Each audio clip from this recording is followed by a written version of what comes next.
Welcome. I'm Jeremy Popelka, and I'm an artist in Sturgeon Bay, Wisconsin. Along with my wife, we have Popelka Trenchard Glass Studio.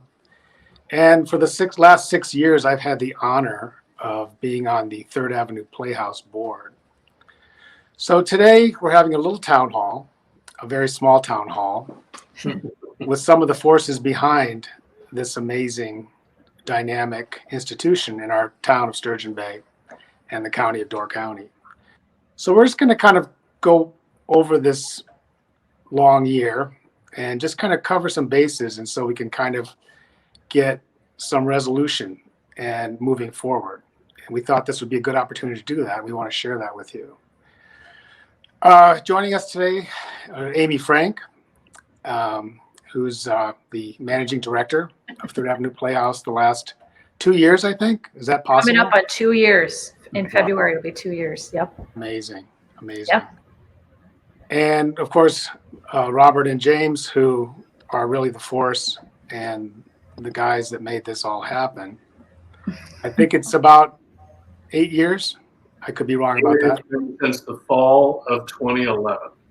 Right. So 9 years now. 9 years. Plus. Yeah. I meant to do more research on that. Forgive me.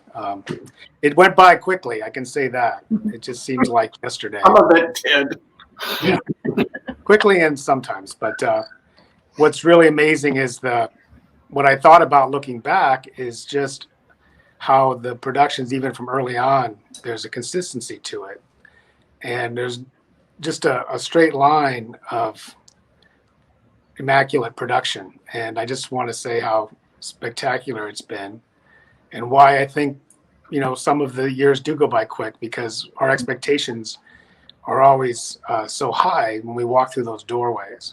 Mm-hmm. So thanks again for coming to our community. I've been here for 22 years, lived in the Bay Area in California, went to Berkeley Rep Productions, American Players, was it? American Repertory Theater? Yes. Oh, ACT. Thank you. Yes, ACT and other productions. And we really enjoy theater a lot. And it's just something you would expect, obviously, in the San Francisco Bay Area, that there would be an amazing wealth of talent, both behind and on the stage. And so for Robert and James to come here and to bring some of that, what I would say is like a metropolitan, cosmopolitan experience to a town of 9,000 people is truly spectacular.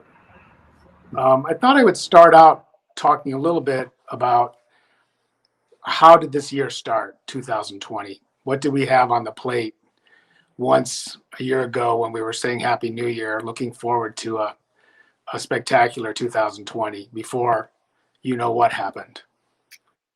Well, I can tell you a year ago now, or a year ago, New Year's Eve, we were, that was the final performance of A Tune at Christmas, which to date had been our most successful holiday show in the 9 years we've been here, capping the end of what was probably the most successful season that we have had since we've been here. We had Tomfoolery, La La Lucille, and other wonderful plays on the docket, and so we were on a big high. We had a New Year's Eve celebration and next door in Swy's studio, and guzzled down a lot of champagne and toast the new year, and memories.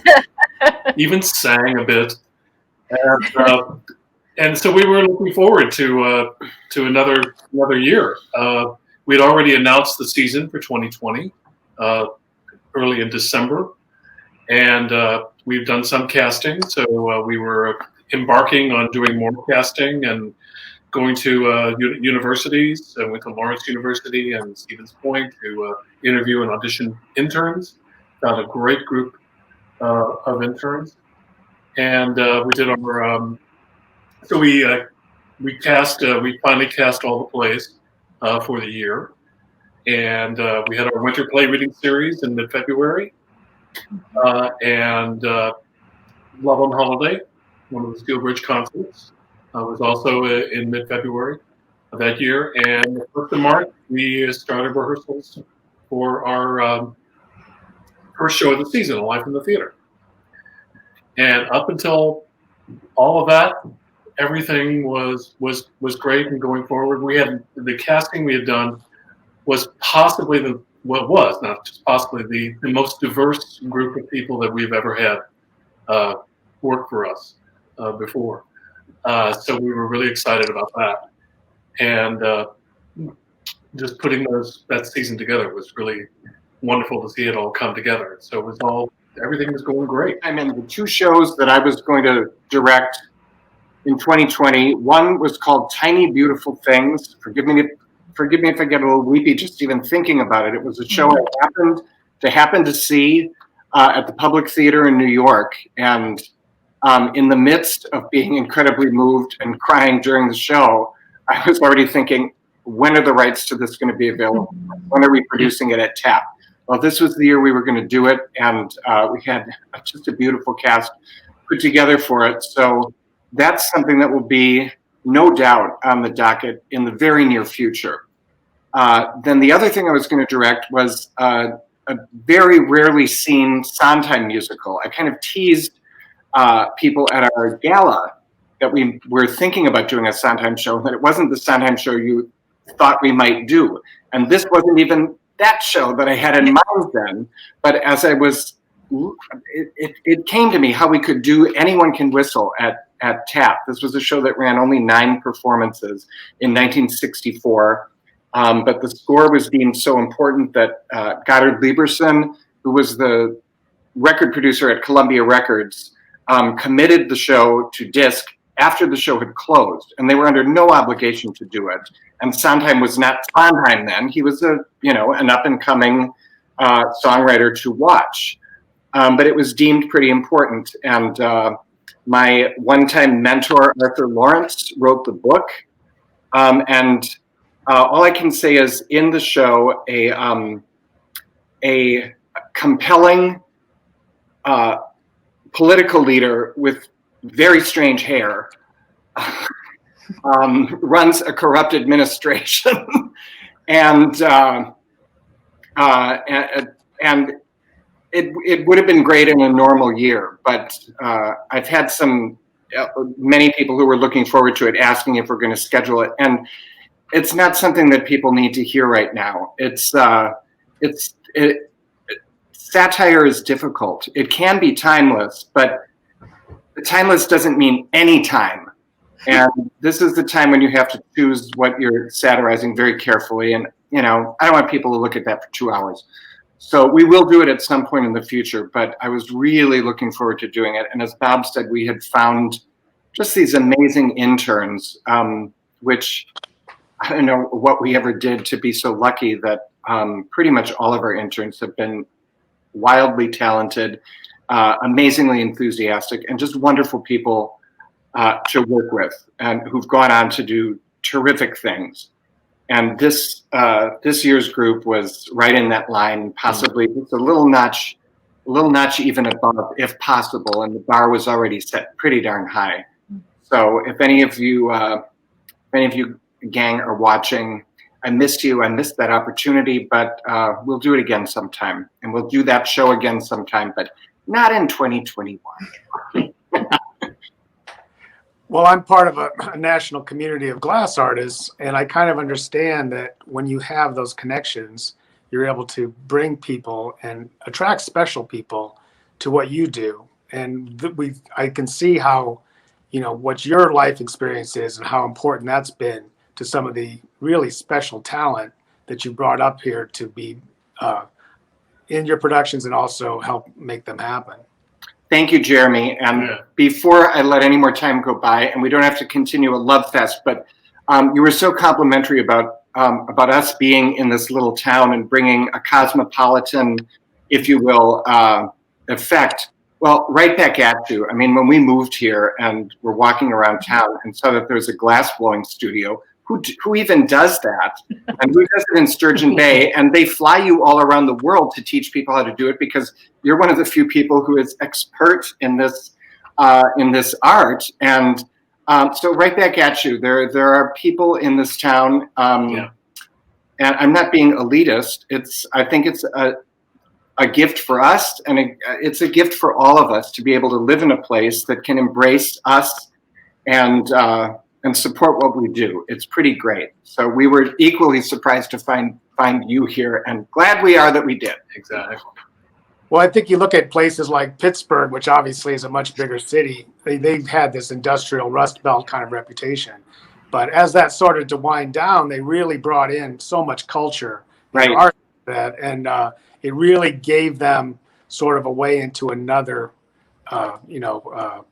personality as a place. And I think that's what Sturgeon Bay is, obviously still has an incredible industrial shipbuilding history and present state. But I think the future needs to be, multifaceted that way. Maybe we should go on to another question. I would love to hear, Amy, what was your pre-pandemic? Oh, sorry. Yes. Oh, sorry. Sure, I can chime in. I would just echo on what Bob said, in that we were coming off a high from our 2019 season, and season subscriptions for our 2020 season that we had planned were doing really well. I don't know if they were at an all-time high, but they were doing really well and selling well. We had just started selling single tickets as well. And those sales were great also. So yeah, I mean, I wish I had known then what I know now, or maybe I don't wish I did, but we were really excited and looking forward to having a great 2020 season. So it's heartbreaking on so many levels.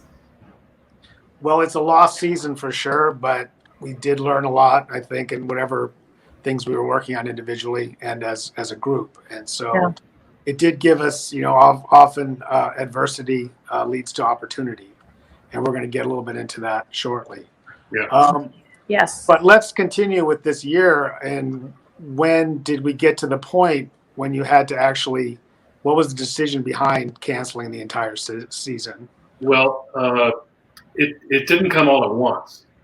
Like I said, we in March started rehearsals for Life in the Theater, another play that I'm certain we're going to get back to.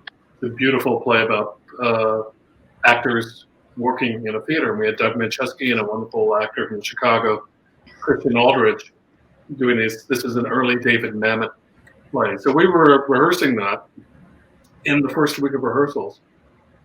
And the news about COVID was seeping in. I mean, it had been prior to rehearsals and continued, but nothing that was truly alarming in the sense that we're going to have to shut things down at all. But that particular week, every day brought more and more bad news. And I think by Wednesday or Thursday of that week, Broadway announced it was shutting down indefinitely, or I think they set a 6-month time period. And then we started asking around how, if we did finish this play and open it, who was going to come? Who would feel comfortable coming with all of this uncertainty in the air? And we did a very informal survey of people, and the verdict was pretty negative, that no one would feel comfortable gathering right now in a small space.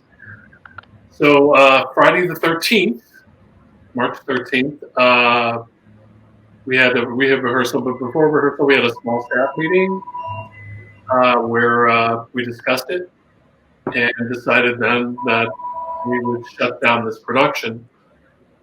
And then it was up to me to go in and announce it to the cast right after the staff meeting.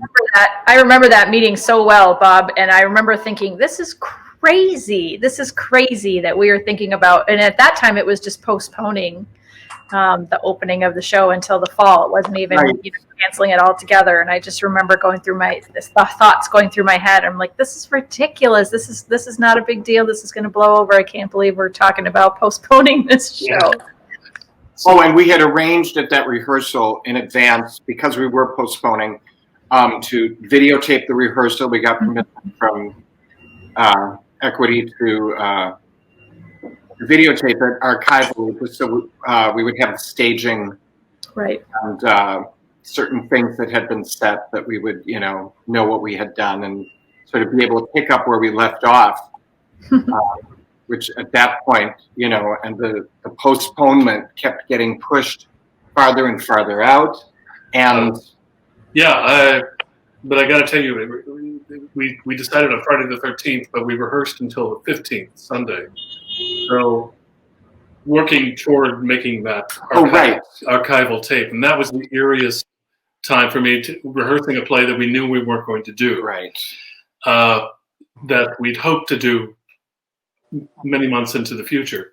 So, but we did that, and the cast was more than game, and everybody were did their very best. And so we canceled that show, and then we waited to see what the news was going to bring. And by the way, we have the dubious distinction of being the first theater in Door County to cancel our shows. Honor, I wish I didn't.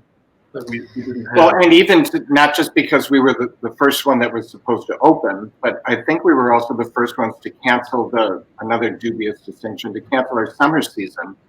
But some places, like Penn Players, have sort of a compound where everybody lives, and if they needed to create a bubble, it's a pretty big bubble, but it's conceivable that somehow they could possibly do it. We rely on the kindness of our supporters for housing. And again, given, the largest production of the summer was to be the musical Anyone Can Whistle that I had mentioned. So aside from housing the equity actors, the rest of the professional cast, and the interns, how are we going to do that? Where were they going to live? And the previous summer, two wonderful patrons of ours, Joe and Gwen Grayboys, shout out to you. Nobody else asked them for this, but they virtually ran an actors boarding house. They were just so generous and so great. And they're both physicians. So I take what they say to the bank when it has to do with, something medical. And here's a pandemic. And I said, Joe and Gwen, it's March or April, whenever it was. Are you going to feel comfortable opening your house to interns or anybody coming to live there? And they said, no, James, that's not something we're prepared to do, and you shouldn't expect anybody else to be able to do it either. That would be our advice. Yeah. So that was pretty much, we had a staff meeting shortly after that, and I relayed that message, with a hardly hidden meaning that we need to cancel. We can't. There's not a practical way that we can even make the season happen, even if were it to be feasible vis-a-vis the pandemic. Right. Well, the decision was obviously justified. This earthquake that's gone across the theater scene across the world has just been incredible and just devastating.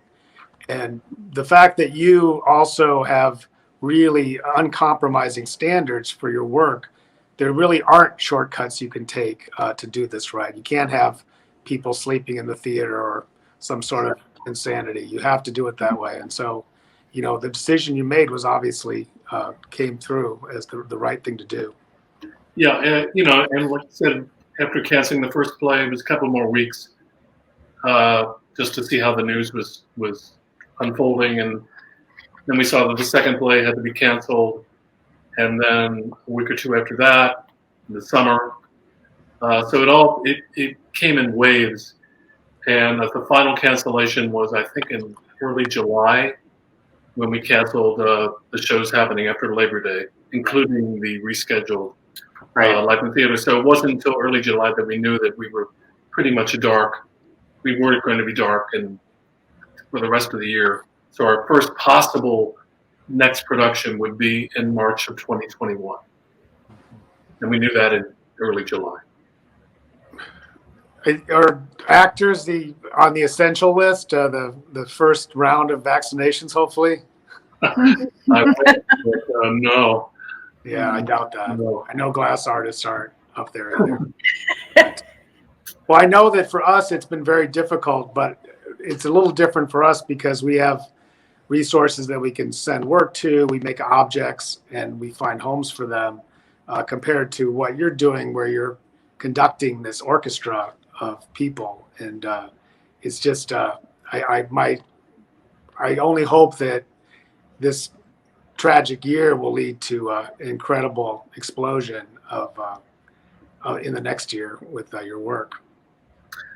Yes, me too.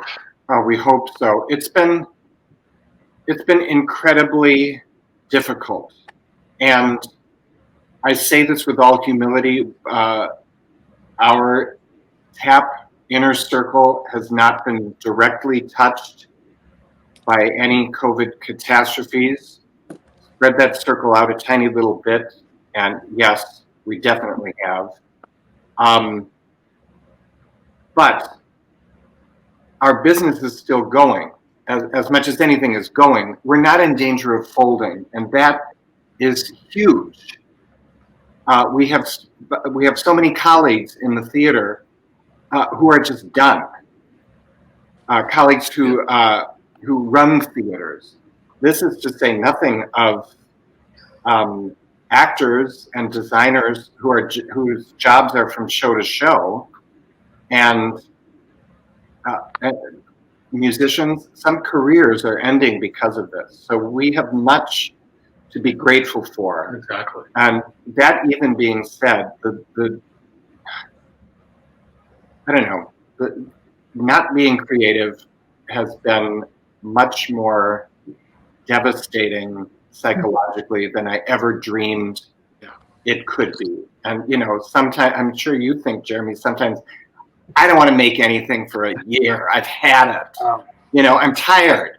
What would I give to work on the lousiest production I've ever done now? And yeah, it's just been so hard, and I had very few times that I wished for that, but it's been really tough.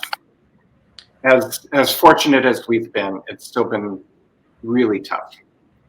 Yeah, it's uncharted waters. I mean, just we don't know where, what really the floor just went out from under us, and we've had to reinvent the wheel pretty much every day. So that part's been the roughest and continues. And trying to maintain some integrity, we want to keep engaging our audience, and so we've been doing our talk show, Tap Talk, which many theaters have been doing. The only good thing to come out of this pandemic is that almost all of my friends either host or appear on talk shows regularly. And it's true. And I find things out about people that I've known and adored and worked with for years. You find out for the first time when you're doing these crazy interviews, and it's kind of wonderful, and I hope that continues. It's kind of a great forum, but when it's the only forum, yes, it's scary. And some theaters have much more means than we do, and bigger staffs, and have people who might be adept at or comfortable learning how to create some kind of online content that doesn't replicate the theater experience, but will temporarily serve as the theater's artistic output. We went back and forth for months, Bob and I. At every staff meeting, we had a different agenda. Okay, this is what we're going to do. And the next week, we'd come in and say, no, we're not doing that. We're doing this. And pretty soon, Amy and John are TD. I think that it just went in one ear and out the other because we kept changing. No, not true. Well, the trouble was that it became clearer and clearer that we didn't have the means to put something out there, Jeremy, as you said about our standards, that yes, we do want to uphold a certain quality to everything that we put out and put out the TAP name to, and we just couldn't find a way to do that. So we have finally settled on extending our Winter Play Reading Festival. We're calling it TAPworks. No, Playworks. Playworks 2021. We're extending as far that's new. As far as we need to extend it into the season. Our audiences love our readings, and I always joke about it, they have to use their imaginations to imagine the set and costumes. Well, sometimes you have to do that during our full productions too. There's not very much up there. Not the costumes so much, but the set, yes. But our audiences really do love reading. Some people even arrange their snowbird returns based on when our reading series is going to be. It's always in March sometime, but changes a little bit. So anyway, we thought this would be the best way to do it. There's no expectation of what it physically looks like. We're doing them all live, and I've been at a couple of these. And it's like a long distance call. It's not like being home for Christmas. As the ad said, it's the next best thing to being there. At least everybody's all there at the same time, and something's happening, and you're taking part in it. So our audience will all be there. They'll be off camera. The actors who are reading will be on camera.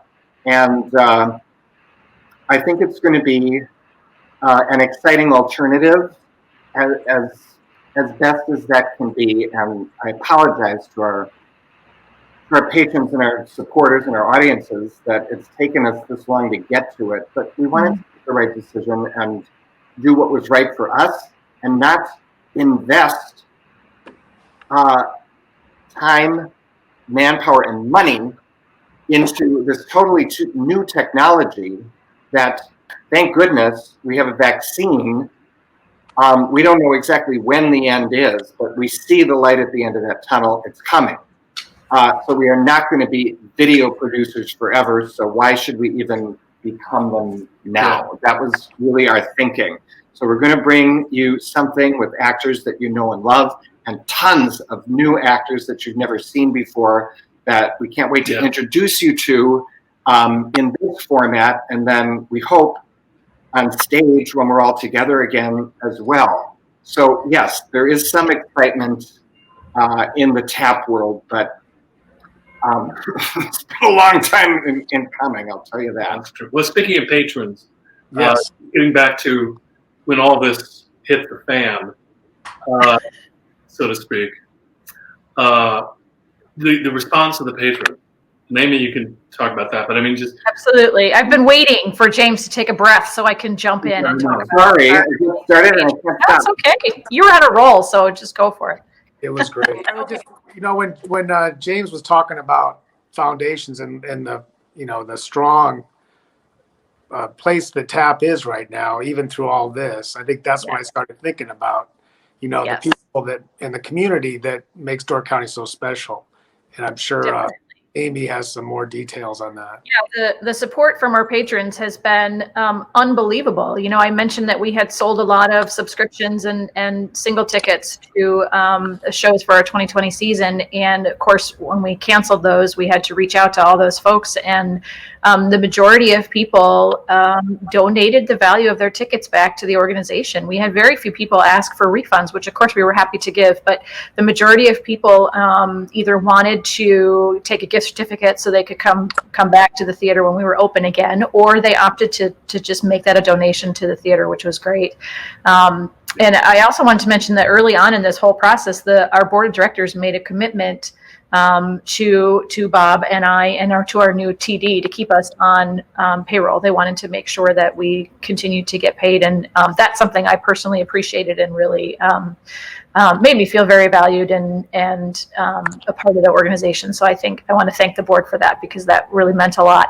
But again, it's the patrons who either donated their tickets or just sent us money without us really even asking for it.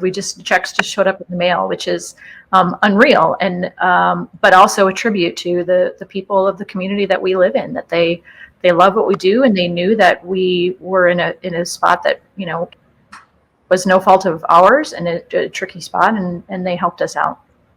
So between that and some of the assistance that we receive from the government and the Economic Development Corporation and those folks, TAP is doing okay.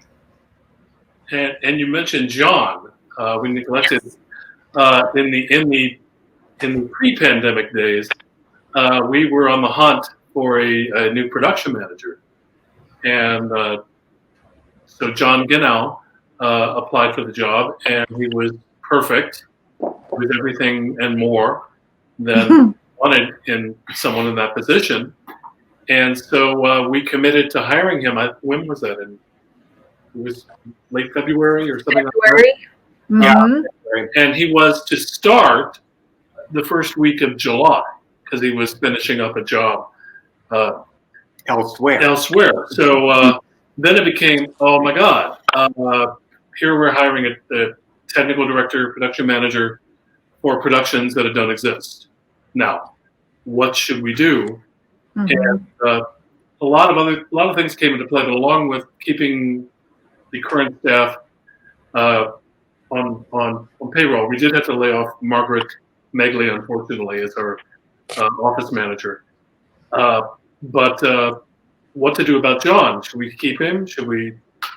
And with the upcoming renovation and everything else happening, and the uncertainty of planning, we thought, well, James and I advocated, and Amy, that once this did finish, we would need to hit the ground running, and we could not hit the ground running if we did not have John or somebody in his position right there working with us. So again, the board made the decision to go ahead and hire John. That was one of the best decisions that was made this year, because he's been enormously helpful. We'll talk about the renovation, but he's been enormously helpful in planning the renovation for us. And I think that's talks a little bit about that sort of jack of all trades that you need over the years to come in, that you've had to maybe a job that represents 4 or 5 people in some larger theaters has to be whittled down to one, like in Amy and John's situation. You have to do things that might be outside of what a normal manager might have to do. And that's, where Amy and John have really showed their true colors. Yes, they have. Yes, they have. The longest time, it was just this fellow and me, and maybe one other person around doing everything, and and not qualified to do a lot of it. With somebody else to do it. So you can rise to the occasion as best as you can, and we kept things going until Amy arrived first to take a lot on her own shoulders and off of ours, and then John as well later on, so we can eventually reach the point that we're all doing exactly what we should be doing in the first place. And we don't have to multitask so much. There's still a bit of multitasking going on, but it's far less, and it's wonderful just to have a staff. I think that's the thing that's often overlooked in the community, is that by you being here, you're bringing in people like John and his family, and Amy as well and her family up here. They wouldn't normally be here, and there's such a shortage sometimes of able-bodied people in Door County that there's a residual effect to having such a dynamic organization as yours, and that you bring in a really interesting, fascinating group of people. And some, like you just pointed out, some of them are here to stay, and Right. some are a bit more transient. But even with our actors, many of them return again and again, and think of Door County as their second home. So they become a sort of part of the community too. Here's a tiny little anecdote about Amy when she first got here. As she said, it was in February, and one of the first things we were doing was the play reading festival, and I was rushing to get to the theater because it was snowing, and I knew that I would have to I knew that the walk would have to be shoveled, and I got there, and Amy was out there shoveling the walk, and I was like, "All right, she's okay in my book." I don't remember that at all. I don't. No, I remember it very well. Oh, you brought that ice? I remember teaching you how to chop ice. Yes, yeah, totally. Still on your feet, I see. That's good. Yeah. Well, I know a long time ago, I think it was 2019, there was some talk, and we actually started our capital campaign without anybody knowing about it. except the board and the Tapp family. Now it really came to fruition in a way. The pandemic really made it possible in a way just to say, well, this is the time to really jump in. When is there a better time to not have a theater when you can't use it? Right. And so we could talk a little bit about the capital campaign before we go too much farther, if you guys would like to add to that. And Amy? So we had kicked off the quiet phase, as it's called, of the capital campaign in, when was that, guys? 2019, summer of 2019? Yeah, I believe so. We're starting to, assemble a leadership team of people to go out and prospect for some major gifts for our capital campaign. And so we're kicking that off and moving through that process when the pandemic hit and we had to shut everything down. We had raised not quite $1 million of our $3.5 million goal by February of 2019. So I guess we kicked it off in 2018. See, now I'm getting my years confused. Oh, sorry. My fault. No, you're not. No, I'm not. I was right before. Sorry. No. Oh my gosh. Okay, sorry. So we had about $1 million and started just sort of, what could we do with $1 million in the building as long as we're shut down? Maybe we could do part of what we had planned. And we were contacting construction companies just to sort of see what was available to us with the funds that we had raised to date. And throughout the course of that process, we had one of our major donors increase their gift to a total of $1 million, which kind of changed the landscape a little bit and made things seem a little more possible, which was super exciting. And through a series of events, we decided to go for it. I guess basically the board hashed it over and we gave all the pros and cons, and they decided this is the right time. Let's move forward with the renovation of the building. Now that we have this gift and have a little bit of momentum going, the timing seemed right. And so we kicked that off in July of 2020. Yes. And had a big public press conference and announced the building renovation plans and announced the capital campaign to the public at that time, which was exciting. And to a certain degree, it's sort of courageous. I think that the fact that you have faith that there is another side to this really propelled us forward, and that we knew we had such a great, the directors and people behind it were so strong that we were going to make it through this. And maybe some other organizations would have held back and just kind of been more paralyzed. But I've been so impressed with the board and with Bob and James and other people involved that we've just followed through on this and are making it happen as we speak. Yeah, you're right. It's pretty amazing. And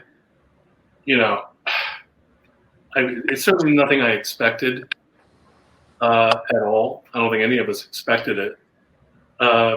Even after the donor increased his donation, but we were faced with a couple of things. We could have just laid low and continued to work the campaign and try to raise money until we reached the total amount, which meant that we would have been closed not only from the pandemic, but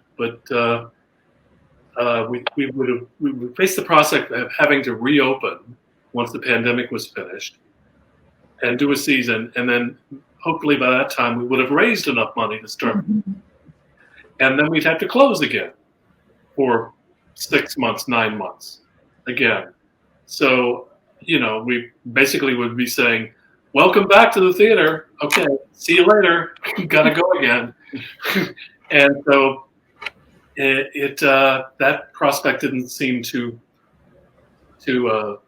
good to think about. So the board just jumped in the deep end, and then with it is courageous. And we're being very frugal with the money we have, and we had to make some compromises on the plans and here and there to cut corners where we could without sacrificing any kind of quality or need that we had. But it's been a really, it takes just a courageous board to say, just go ahead and do that, because no one would have blamed any of the board if they said no. It'd be very frugal and prudent, safe, and which is not a bad thing. Right. But they, we in the show biz and in art in general, risk taking is something that it's part of the job. There's nothing safe about an artistic career at all. There's a lots of leaps of faith that happen, and so to see that not only coming from us artistically, but by extension to the board and to the community, who is also, with their donations and support of this project, it's all an enormous, wonderful leap of faith that it seems now that we're geniuses. We made exactly the right decision at the right time. We knew what we were doing all along. Exactly what we were doing, and everything else. And it's been really just amazing and humbling and everything else to see the support that we've gotten so far and continue to get. We're humbled and we're exceedingly grateful to be part of. Sounds corny or like I pre-planned this line. I didn't, because it's going to come out awkwardly. But we're heartbroken to see our neighbors' businesses go under. We walk around Sturgeon Bay constantly, several times a week, make the rounds. Are constitutional, and and every new closing, it's heartbreaking, because Sturgeon Bay was really on an upswing. But we are able to be part of a little renaissance that's happening in spite of all the odds. There are signs of life and rebirth and new things happening, and faith in the future. And I'm no Pollyanna. I'm an optimist, but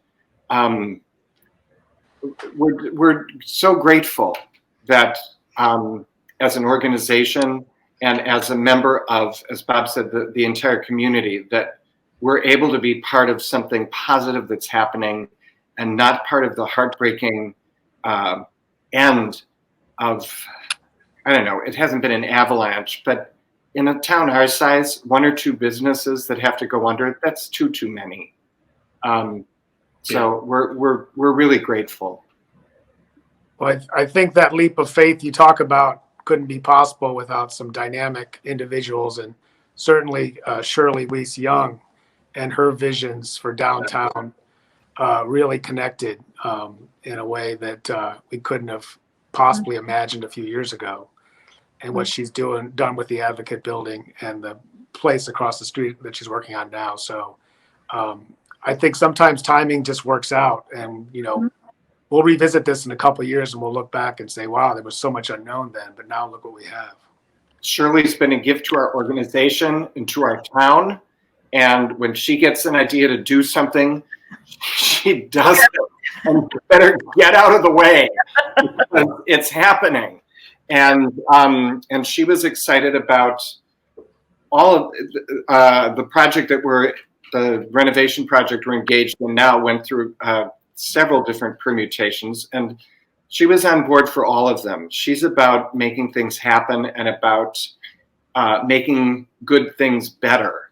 And what more could any arts organization ask for? My goodness. And I don't know that this project would have really gotten off the ground without somebody involved, whether on the board or a committee or staff, whatever, somebody who could be and would be that committed to making it happen. As you said, we're already wearing a million hats, and contracting the subcontractors is not a hat that will fit on top of the stack of hats we're already wearing. Well, it's very exciting, and the new theater is just going to be an incredible diamond. up Yeah. here, polished, not in the rough. And we can't wait to actually be there that day. When Do you that really think it's going to be a diamond, Jeremy? Isn't it more cubic zirconium or a rheinstone? It's not posh, you know. Oh, it They're doesn't not matter. a posh organization. I like minimal. No, it's. I'd call it a diamond. I mean, for me it is 12 carat. 12 carats. Yeah, it's going to be a beautiful facility, and people are going to be very, I think, very pleased and with how we've designed the space. When talking about designing the space and what it should be like, there are several things that we've become known for in our productions, and the big word is intimacy, which is a hard word to sell these days of COVID. But we create this intimate atmosphere in the theater. All the theaters in Door County have their own particular draw, their own particular experience. You go to Northern Sky they have beautiful amphitheater under the stars, and the gardens in Bjorkland and Fedor Shakespeare, and Penn Player is a beautiful place on the bay. And so we have, our calling card has been intimacy. So we wanted to maintain that same feel. There are a lot of things wrong with that studio space. The one thing that was right was it's feeling that you were in a small room or smallish room, experiencing something on a very deep, intimate level that you just can't achieve in a much larger theater. So we wanted to, even though our theater is going to be slightly larger in that it will hold more people, a few more people, we're insistent that it maintain that sense of intimacy, because that, if it ain't broke, don't fix that. For people who are watching who don't quite know exactly what we're doing, just real quickly, we're taking what was called the main stage, but which we hardly ever used except for a few large concerts events. We're taking that space, and out of that very large room, we're kind of squeezing it in and creating a fully functional theater within that space. A lot of the space won't be visible to the audience. It'll actually be backstage. And as you know, if you've been to the studio theater, there was no backstage. There was just a wall, and you had to enter through the audience. We'll still enter through the audience when we want to, but we won't have to. There will be a lot more options in this space, but it will be intimate. We're making an intimate theater inside of that big room, and putting some other things inside of that footprint as well. So yes, the essential experiences coming to TAP should not change, except for the better. There will be heat in the audience restrooms, and there will be actor restrooms, also heated, but we didn't even have unheated actor restrooms before. We didn't have any. Just an example. So that's what we mean by making a fully functional building. It doesn't mean we're making some posh, state-of-the-art facility. It'll be state-of-the-tap art for us. But we're always been a rather bare bones organization. We'll continue to be that, but not quite as bare. Much more comfortable and commodious and welcoming to visiting actors, but in particular to the audience, who I think will find it much more comfortable just going there. But it'll still be a little scrappy and a little. I don't know if I would say scrappy. One of the things that I am most excited about with this renovation project is just how it makes so much better use of the space of that building. That building was built like 1907, I think, and it's enormous. And this is just, like James said, using the footprint of the space and just making it much more efficient and allowing us to be able to do more and do it better than before, more efficiently and more effectively in the space, and comfortable as well, because of course we'll have insulation and heating and windows. Amenities, windows. And audience members, you will not freeze in the summer, and you will not be a hothouse flower in the winter. We actually will have temperature control. So all those, if you want to be nostalgic for when we handed out sweaters in July, we will accommodate you. We still have the sweaters, but you won't necessarily need them. But so little things like that, and we will continue to put the local Door County artists up on our walls with every new production, as we have for the last many years, and so it will just be a much more harmonious, comfortable experience for the patron and for the actors and designers who work there. Just a much more, much better space to work in as well. So we're really excited about playing in this new sandbox. Yeah. And truly just one of a handful of smaller theaters in the whole state. You really will be in a very exclusive group once that becomes functioning. Let's talk a little bit then. Let's segue into the future then, and actual things we have planned coming up.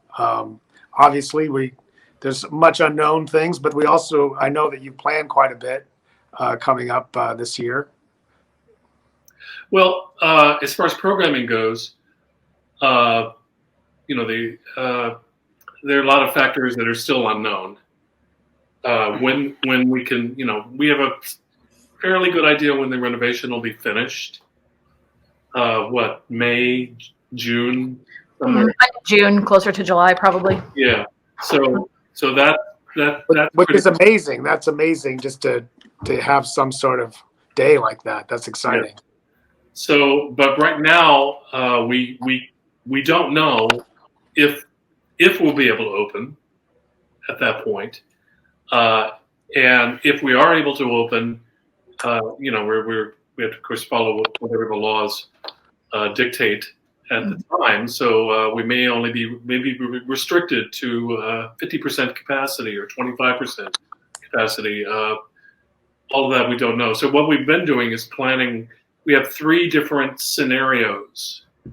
Amy's making out a budget now for the year, and so she's making out 3 budgets. She's making out 3 budgets, depending on the kinds of productions that we can do, and also, we're also beholden not only to the laws of the state, but to the union rules as well. And the union to date has not really figured out any kind of uniform policy for theaters. Right now they're doing it on a theater by theater, not only theater by theater, but production by production basis. So it's been very laborious and time consuming for all those theaters that have been running, since their seasons. Most of the seasons of theaters start in like late August, early September. So those theaters have been dealing with this a lot more than we've had to, obviously. But anyway, so one of the possible options for us is, and this is part of the renovation too, John, our production managers, is wiring us up for video and sound. And a lot of this was practical reasons, just to have a video monitor that's throughout the building. We can have a video monitor in the lobby, so people who are late, or if they have to leave the performance for any reason at all, we can at least follow it on the monitor. But one possible solution is if we were able to have, say, 25% of the audience come in, then we could stream that full performance on a 3-camera shoot, do a high quality stream of that particular performance, while we have the 25% of the audience actually in the theater. That's been one solution that some theaters have worked out. But then the other solution is if we can't have anybody in the theater, it's possible that we could do a full production and do a fully 3-camera video, beautifully edited of a full production as well. But all these are contingent upon what the union rules will be at the time. So we have, our partial audience. What are you doing? 25%, 50%? 25 And is what I'm going to go with. 25%. Are you doing 100%? Are you doing 100% one too? Nope. No. Mm-mm. We're probably not going to get to that. Not going to happen. So we have all of that going on, and so then we have to figure out the kind of play that we can do. And I think in the beginning, we've done a lot of 1 and 2 character plays. There'll have to be plays that if we're limited in capacity, then we can't spend a lot of money on larger productions. So we're probably looking at smaller plays in the beginning, and until we can expand out. The other factor in all of this, everybody could be vaccinated. The laws say, okay, you can just fill the place to the rafters. That comes the hardest part. How long is it going to take before patrons feel comfortable coming back to the theater? Right. This is something the theaters are grappling with all over the country. It's going to be a while. Theaters are going to be the last ones to officially reopen. Theaters, sports stadiums, things like that. But then after that happens, the hard work really begins into getting people to come back. And I don't think that's going to happen all at once. At all. That's going to, I hope I'm wrong.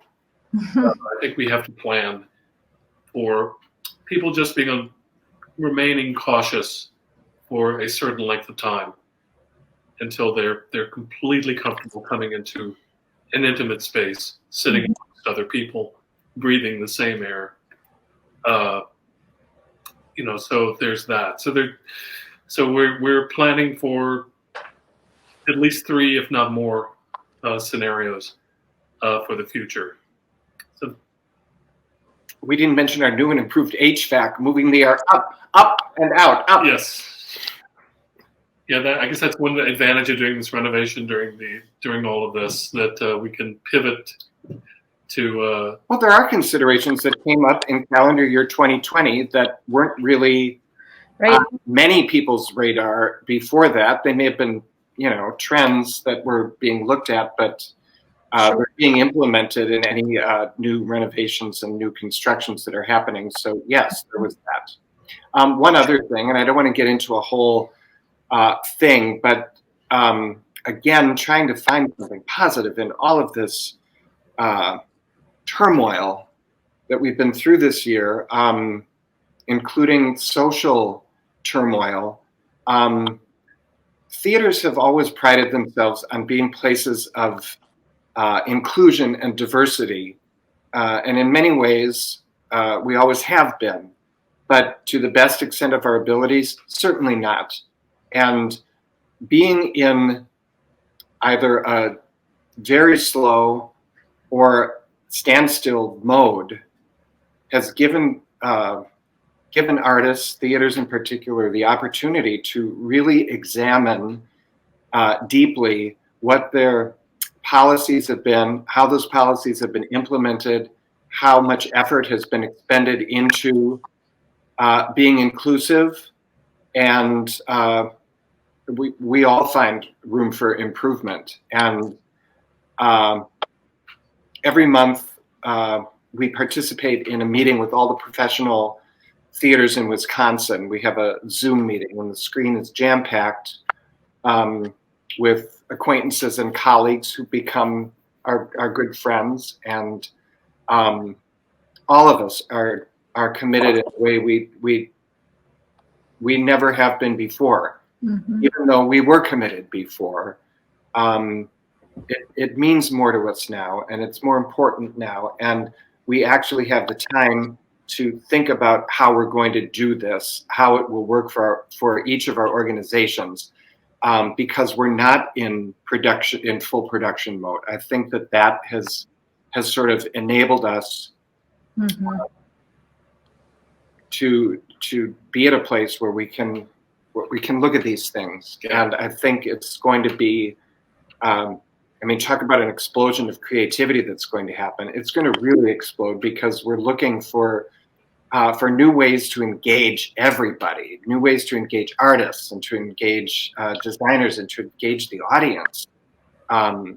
There's going to be an explosion of stories, an explosion of creativity, and it's going to be very exciting when it comes, and soon.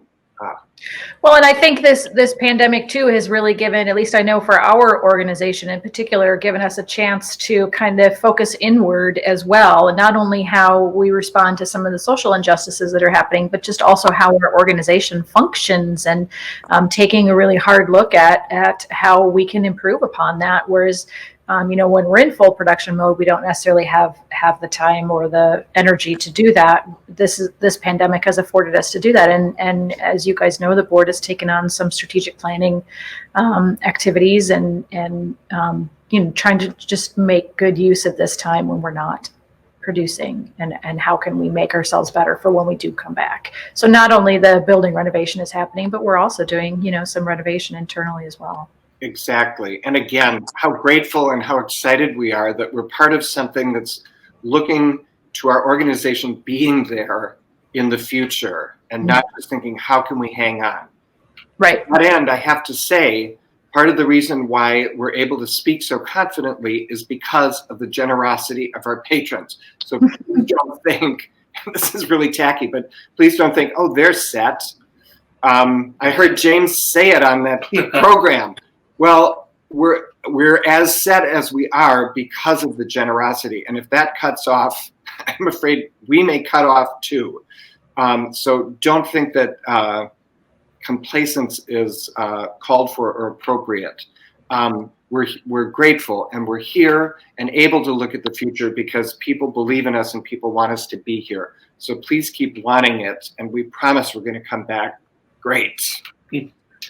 And Sturgeon Bay and Door County really are at a crossroads about development, growth.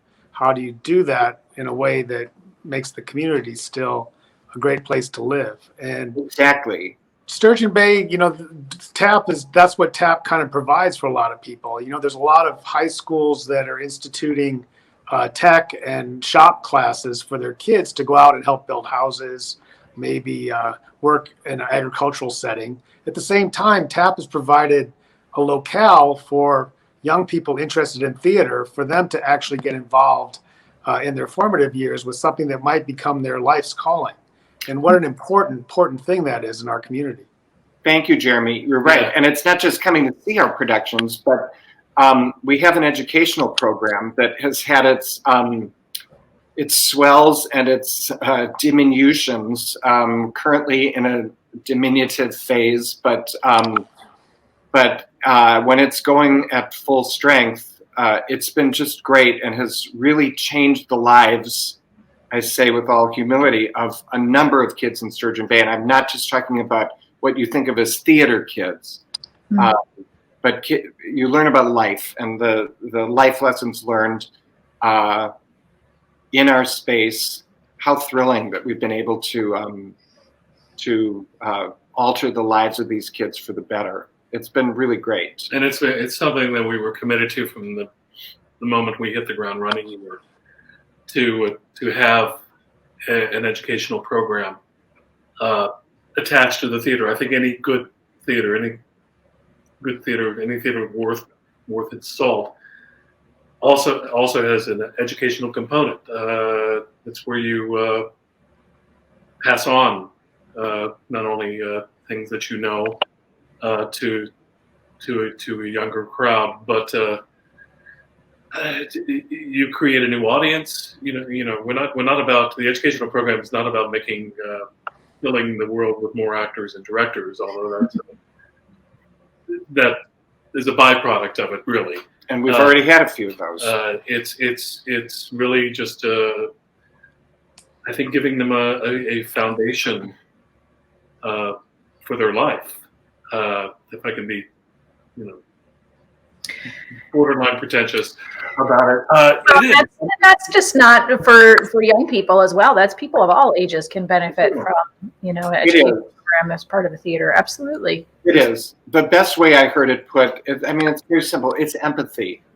Of the many things you learn by working on theater in any way, scene work, a class project, a school play, a full production, whatever that is, when you're working on theater, you learn empathy. To simply tell somebody else's story as if it's your own, you need to try to understand that person. Even if it's a horrible person, you have to get inside of them and find something about them that you like so you can portray it. It's empathy. That's all it is. And all ages learn that through theater.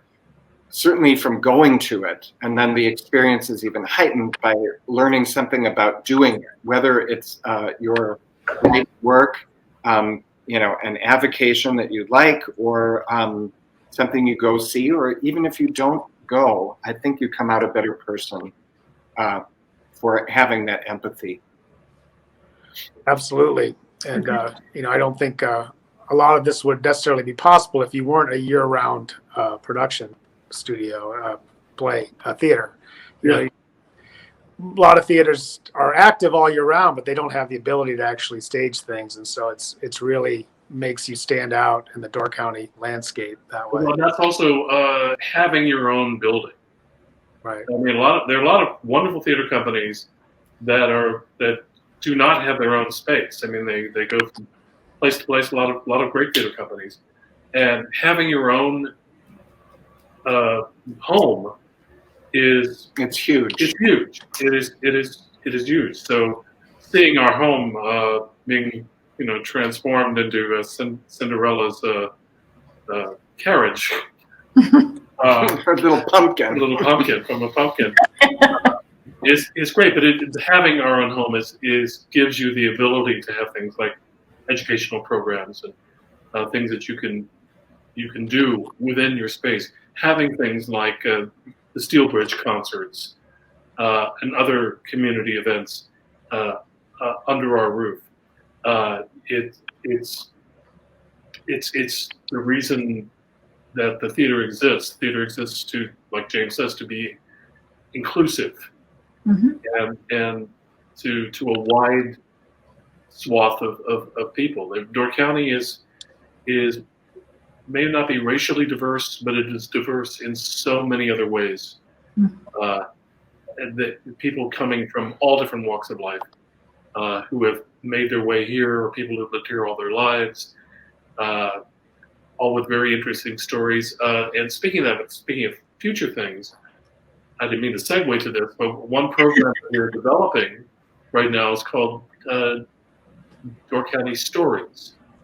And it is highlighting the lives of different members of the community, having them tell their own stories in their own words, and bringing to life people that you possibly have heard of or had no idea that they were just around the corner here. So not necessarily people that are well known in the Door County community, but people who are just living their lives and living it in various ways under the radar. Well, we want to find as many Door County stories as we can and present those.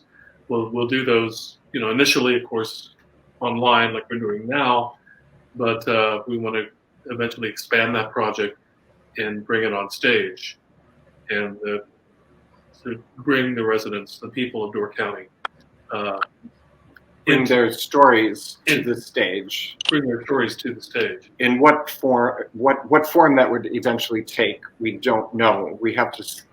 The content will dictate the form, I guess, and we'll see what kind of stories we discover and what might be a compelling way to ultimately share them. But this is content that will be mixed in with our readings in the coming months. So you'll sort of be part of the process of taking place if you watch these as we offer them. Well, this is a lot to digest, and it's been a tough year, but we look forward to the future as with such optimism and such potential. And I think that's laying the groundwork for that is a noble cause in whatever area you're in, and especially needed right now. So we can't thank you enough for that. Maybe at this point we've covered so many areas. We could talk a little bit of a final statement about what we see coming and what we did in the past. A final statement. Doesn't have to exactly be that. I would just basically say, for me personally, I thought about this a little bit, and the thing that comes up to me is that being here for 22 years now, that a place like this really needs infrastructure. We have 3 bridges, we have highways, we have different types of public officials, police, fire departments. We plow the roads, but I see it as more of we need a cultural infrastructure as well to make us unique, to really make us stand out from the crowd, and to make us a destination for people from all over the place, from all over the country. People know us because of TAP, and that's really important. I know for us, we brought people into Sturgeon Bay that wouldn't normally come there just because they're looking for what we do and what our reputations are. And so a place like Third Avenue Playhouse really changes the reputation of a place like Sturgeon Bay. Sure, it's known for shipbuilding. It was once known for building $60 million yachts. But I think we have a luxury yacht right here, and we really need to get that thing in the water and get it going. So for me personally, I just want to reach out through this vehicle and say, come out and as a community and support this really vital, essential institution, the Third Avenue Playhouse. And Happy New Year. Oh, thank you. Wow, Thank you, that Jim. was amazing. Thank you. It's beautiful. That I might be leave it with a good way you. to end it. Cultural Oh, infrastructure. no. When we first got here, first couple of years, people would come up to us and say something like, "Thank you for being here." They really appreciated what we were doing. Thank you for being here. And then after a couple of more years, they'd look us straight in the eye and go, "Thank you for staying."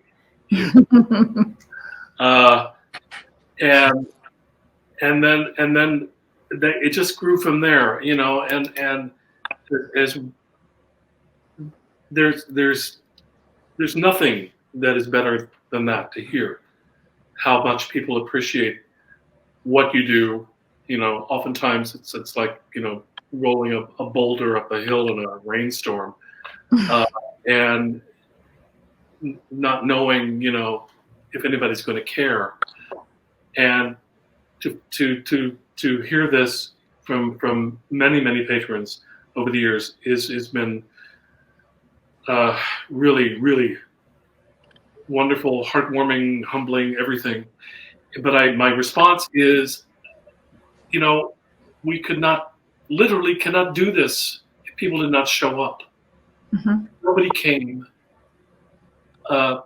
We would, we'd just be howling in the wind, doing it for ourselves. And we're not doing this for ourselves. I mean, yes, we're very fulfilled artistically by doing this, but theater is a communal event, and just having us create something and put it up there is only part of the experience. Mm-hmm. Having people come in and share that experience and become a part of that experience, kind of squares, what is it? Squares the circle or finishes the circle. It completes. Yeah, it completes. I mean, a professor of mine once, a writing professor, was talking about the difference between a play and a novel. And a novel, when it's written and a reader picks it up and finishes it, has completed its purpose from beginning to end. A play is a blueprint for an event. And the play does not, as written, complete its purpose. You have people like James and myself, and actors and designers, flesh it out and bring it to life. And then you have the audience, which is the unseen part of any play that completes the play. So until the play is performed in front of a live, breathing audience, it is not a play. It is not theater. And and I'm telling you, as an actor that spent 30-odd years working from job to job to job, never knowing when my next paycheck was going to be, unemployment is actors' welfare, because to be in a place where not only is my work watched and appreciated and valued, but it sustains me. It gives me a living, able to have a home here and do what I love best doing. And it is all because of the people that are watching this right now that have allowed that to happen. I could be the most genius director, and I am, that you'll ever meet. Of course. But like I said, if nobody showed up, it wouldn't matter. It wouldn't matter what I did. So, Well, a lot of people are showing up, not necessarily coming to all the shows, but the Door County Community Foundation has been so important for what we're doing. I want to make sure to thank them. Yeah. Their guidance behind all this, our amazing board, which is as dynamic as it's been during my tenure, and how great it's been to have that input and that resolute vision behind it. So it's a lot of people that come to the productions, but it's also a lot of people that know what you do is essential, and they don't necessarily get to all the plays, unfortunately, but they still know that it is an important part of the infrastructure. Exactly. And, when people walk through the door, showing up, I don't care how many times they're able to come. They've taken the time to do it, to spend a few hours with us. So that means a lot. That always means a lot. I'm going to put this in for, I've already said way too much, so I'm just going to put this in to, it follows what Bob has said, which I echo entirely, and Jeremy, some of what you were talking about as well. It's just a little incident, a play that we did years ago called The Drawer Boy, which was about a couple of Canadian farmers. And we greet people in the lobby after the show. And one night, a fella came through the line. I want to say he was wearing overalls, but I don't really think he was. I think he got dressed up, but he had tears in his eyes. And he said, "I'm a farmer." He said, "This was my story." He said, "I've never gone to a play in my life. I had no idea it would be about me. I see my life on the stage." That was just one of the most moving post-show experiences that I've ever had. And it's totally indicative of what we want for the future. We want to be a theater for everybody, to represent everybody, to tell their stories, everybody's stories, and have everybody come to see them.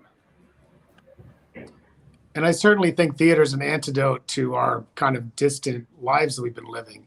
If nothing else, having this year, this pause, if you will, it's made us all sick of looking at our phones and our devices. And so what I hope, That again.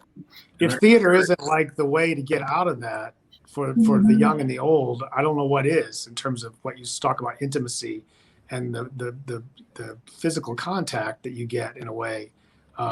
So I think that's really, I think theater really is going to play an important role of salvation for a lot of things in communities around the country. And I think TAP is leading the way. Well, they've tried to kill theater over the centuries. Whatever works. including plagues. Yes. That we're going through. So yeah, I agree. I think we're going to come back stronger than ever. Yep. And hopefully, a lot of lessons learned from this time, positive lessons, will carry forward. Absolutely. Well, I can't thank everyone enough for spending this time with us, and we really want you to know that you can reach out at any time to board members or to people at the theater if you have any questions about this going forward. A lot's going to change month to month, and things are alive, and we really want you to be a part of that. So please pick up your phones right now, or drop a check in the line, because this really is a tightrope that we're all leaning on. It feels solid, but we really need even more support at this rough time. And so that's all I have. Except for Happy New Year. Happy New Year. Happy New Year. See you soon. It was seltzer. Go.